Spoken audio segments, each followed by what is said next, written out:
I've been trying to get used to the food and the time difference. Bonjour, hello, hello. Nous sommes arrivés à la quatrième vidéo déjà de dialogue en anglais, tout en anglais, avec ce point de grammaire du present perfect continuous. Donc, aujourd'hui, le titre du dialogue, c'est Getting Used to Life Abroad. Getting used to life abroad. S'habituer à la vie à l'étranger, hein, s'habituer à vivre à l'étranger. Euh, donc, c'est entre Claire et Tom, d'accord.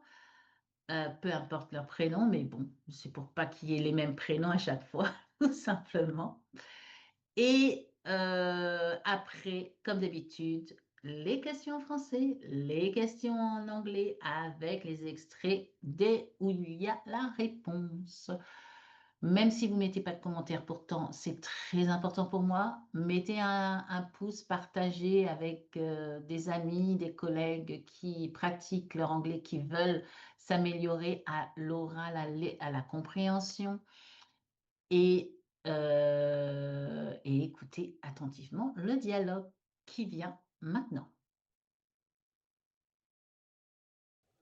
Getting used to life abroad.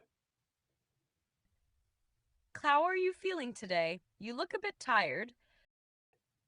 I am. I've been trying to get used to the food and the time difference, but it hasn't been easy.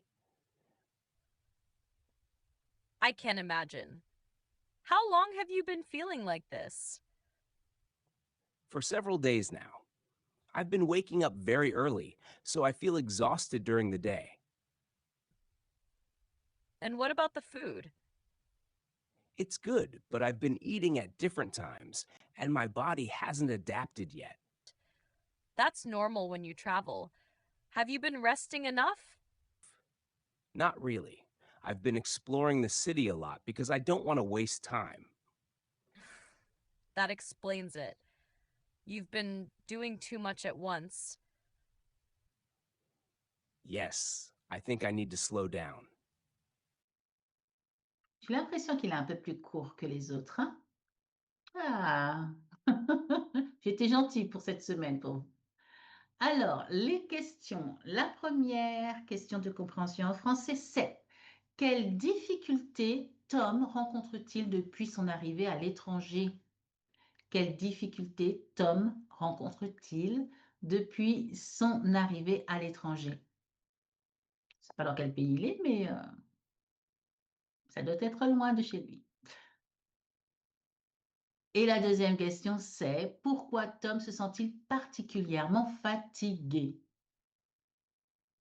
Pourquoi Tom se sent-il particulièrement fatigué?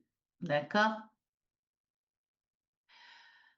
Voilà pour le français et je vous donne maintenant les questions, les mêmes questions en anglais pour vous aider avec le petit passage qui va bien pour la réponse.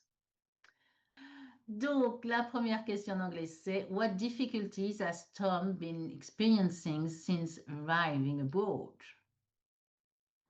What difficulties has Tom been experiencing since arriving abroad? Et je vous mets le passage, écoutez. I've been trying to get used to the food and the time difference, but it hasn't been easy. Et la deuxième question en anglais, c'est Why is Tom feeling especially tired? Why is Tom feeling especially tired? Voici le passage.